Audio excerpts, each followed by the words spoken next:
त्रिपुरा तपशिली जाति समन्वय समिति तै गणमुक्ति परिषदनि कथालायमुंबाय संसजाक लायथानाय तांगसल कुमारघाट काइचिथाम सानमुंग्रुगै कुमारघाट बुखास्ते फानिथानि डेपुटेशन याफालायखा हिमबतक रेली खालायमुंनि बिथिंतै आरो तंग बदलनि आदं सुदन दास राजेन्द्र रियांग समीरन मालाकार सपन वैष्णवनो खबै जुदा जुदा आदं रक कुमारघाट एमसीनि बिसिं खबजानाय गोरों गोरों आमचेयो नोंजानाय तैनि बागै बेलायनो बियाल तै सागदक नायथानि साखामनक रगबो सेबसाब काहाम करै तै निकोजिशन बानिया खालायमुं मोथागनानि खबै जुदा जुदा जोंजाल रगनो रगै डेपुटेशन याफालायखा कुमारघाट बुखास्ते फानिथानि हिमबतक रेली खालायमुंनि बिसिंतै গরিব অংশের মানুষ শ্রমিক কৃষক ছোট ব্যবসায়ী শিক্ষক কর্মচারী কেরানি পিয়ন সবাইকে চাল কিনে খেতে হবে। কি অবস্থা হবে? আমি রেশন শপে যেতে পারবো না, রেশন শপের দরকার নেই, রেশন শপ বন্ধ হয়ে গেল, দোকানে দোকানে আমাকে ঘুরতে হবে। যখন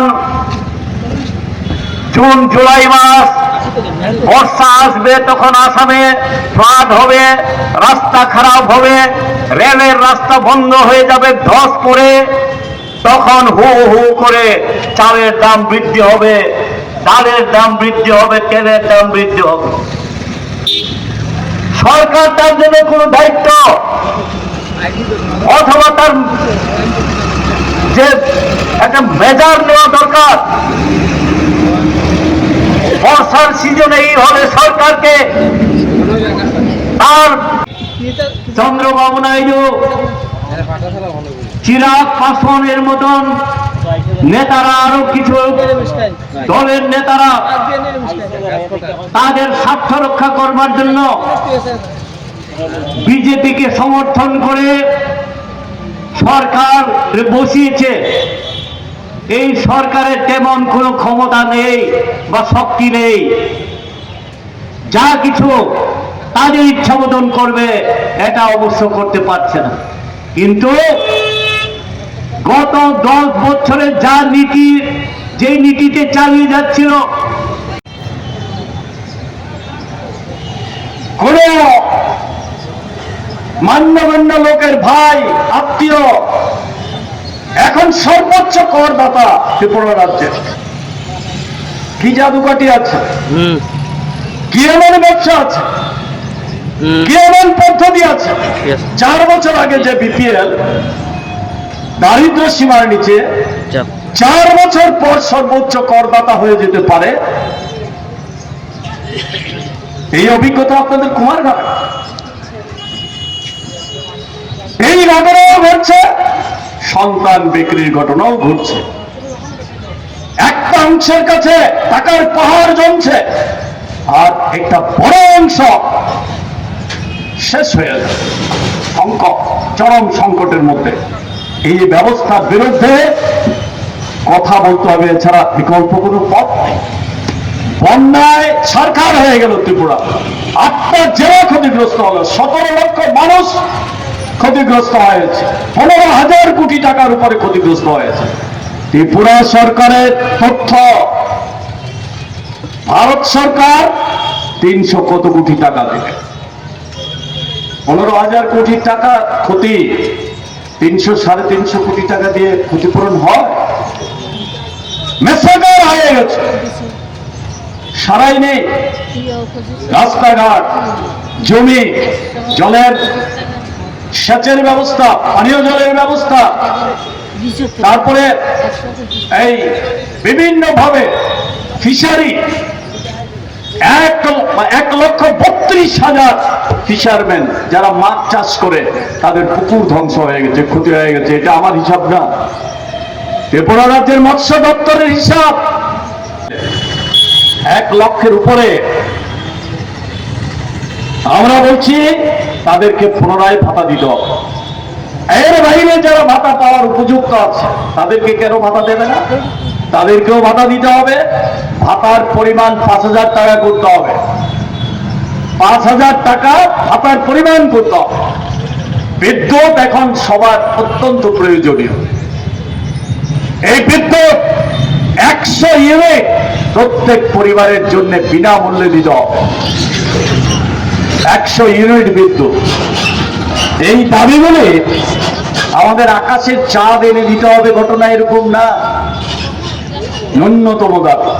ইচ্ছা করলেই একটা রাজ্য সরকার, বিধানসভায় একবার এক তথ্য তুলে ধরেছিলাম বলে খুব উত্তেজিত হয়ে গেছিলেন আমার উপরে, যে তথ্য দিতে হবে। তথ্য তখন পত্রিকায় দিলাম, মাঝখানে আবার বলেছে একটা তথ্য নেই।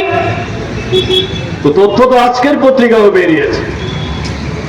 আজকের পত্রিকায় 5 দিনের সন্তানকে বিক্রি করে দিয়েছে।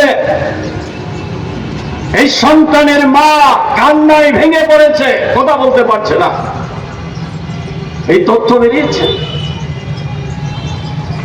সাদে বিক্রি করে দেয়। সারা জীবনের স্বপ্ন একটা সন্তানকে গর্ভে নিয়ে তাকে লালন পালন করে জন্মের পর 5 দিনের মাথায় বিক্রি করে দেয় কেউ। মা বাবার কাছে সবচেয়ে বড় সম্পদ হচ্ছে সন্তান, সেই সন্তানকে বিক্রি করে দিচ্ছে। সন্তানকে, ছেলে মেয়েকে বিষ খাইয়ে মা আত্মহত্যা করছে অভাবের ধারণা, শখে করে এইসব বললেই হবে, হুমকি দিয়ে ধমকি দিয়ে। এইসব বন্ধ করা যায়? এইসব বন্ধ করার জন্য কাজ চাই, খাদ্য চাই। মানুষের কাছে সেই কাজ খাদ্য কোথায়? এই জন্য আমরা দাবি করেছি প্রতিটা পরিবারকে, প্রতিজনকে মাসে 10 কেজি করে চাউল দিতে হবে বিনা পয়সায়। ভারত সরকারের সেই সামর্থ্য নেই, যথেষ্ট সামর্থ্য আছে। 10 কেজি করে খাদ্যশস্য প্রতিজনকে প্রতি মাসে দিতে হবে। এটা যদি নিশ্চিত করা যায়, সন্তান বিক্রি বন্ধ হবে। রেগার কাজ যদি 200 দিন করা যায়, সন্তান বিক্রি বন্ধ হবে। রেগার মজুরি যদি 600 টাকা করা যায়, ভিক্ষা বিক্রি বন্ধ হবে। এই কাজগুলি করা দরকার, কিন্তু কে করবে? রেগার বাজেট কমিয়ে দিয়েছে সেন্ট্রাল গভর্নমেন্ট। রেগার কাজ কমে গেলে এই বাজারে যে তার প্রভাব পড়ে, এটা বুঝতে পারছে। এই যে আমাদের 59 জেলায় 58,900 জব কার্ড হোল্ডার আছে। তারা আগে কাজ পেত বামফ্রন্টের সময়ে 90 দিন, 92 দিন, 85 দিন। সেই কাজ এখন চলে এসেছে 35 দিন, 40 দিন। তার মানে আগে যদি 20,000 টাকা রোজগার করত, এখন তাদের রোজগার চলে এসেছে 10,000 টাকা। প্রতিটা জেলাতে 10 থেকে 12 কোটি টাকা কম পেয়েছে। প্রতিটা ব্লকে 1 থেকে 2 কোটি 3 কোটি টাকা কম পেয়েছে।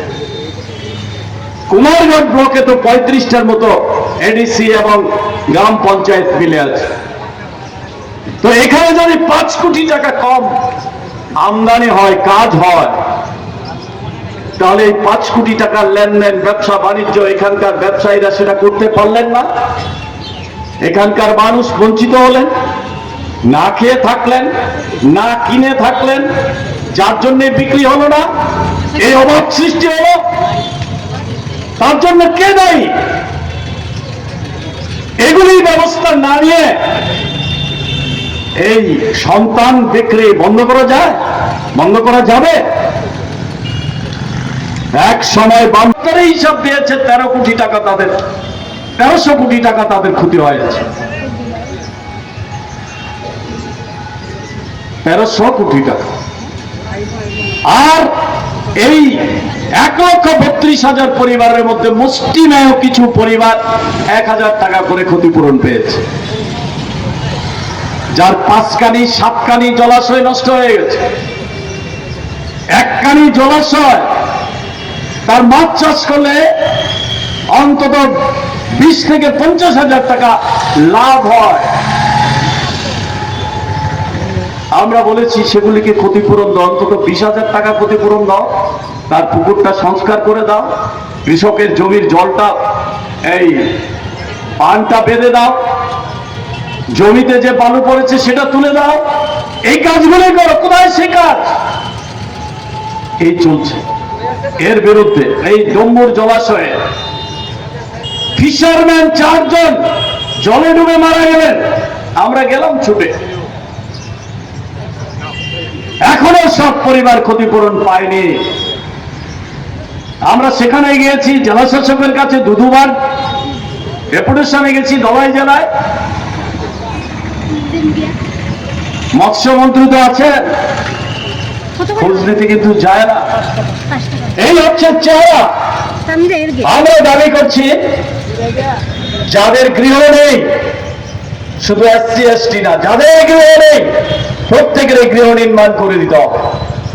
আর এই গৃহ নির্মাণের জন্য 1 লক্ষ 1.5 লক্ষ টাকা দিয়ে হবে না, কমপক্ষে 5 লক্ষ টাকা দিতে হবে এই গৃহ নির্মাণের জন্য। এই টাকা বৃদ্ধি করতে হবে।